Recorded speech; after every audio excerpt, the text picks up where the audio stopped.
today we're here at Central Park, 7 days after John Lennon met with a violent death. And we're listening in the background is Give Peace a Chance. And that's what they're trying to do today in remembering John Lennon. What we are going to do is we're going to take a break. We're all going to take a break. And we're going to think in our own way. Because beginning at 2 o'clock, momentarily, we'll have a 10-minute silent prayer in memory of John Lennon.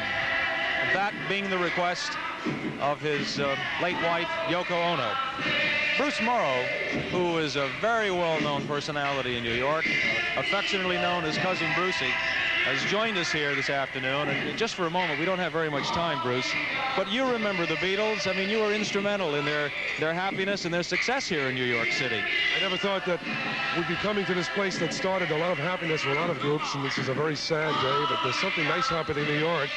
People are looking at each other with kindness, and maybe this will be it. Who knows? Who knows?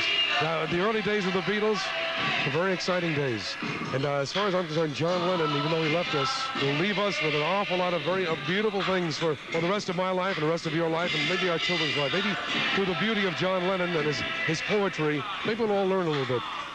When we were talking, Bruce, you kept saying one thing about John Lennon.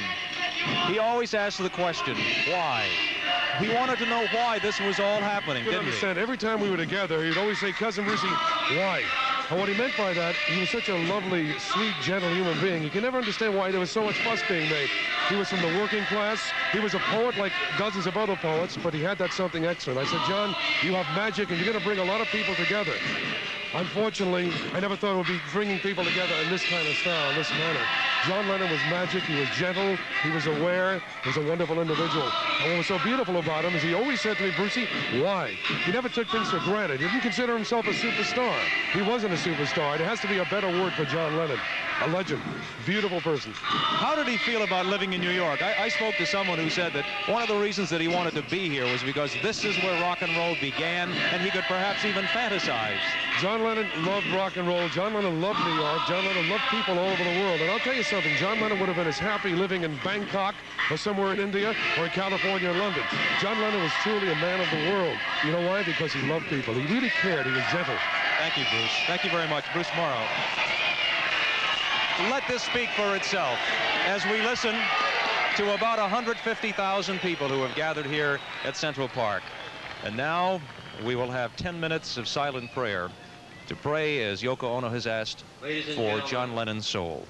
We have about 40 seconds before we begin our 10-minute vigil. We ask everyone's cooperation with respect to our great friend, John Lennon, who sure is with you all today. We ask for complete silence for this 10 minutes. Please get comfortable. Those who are sitting or standing, get into a comfortable position.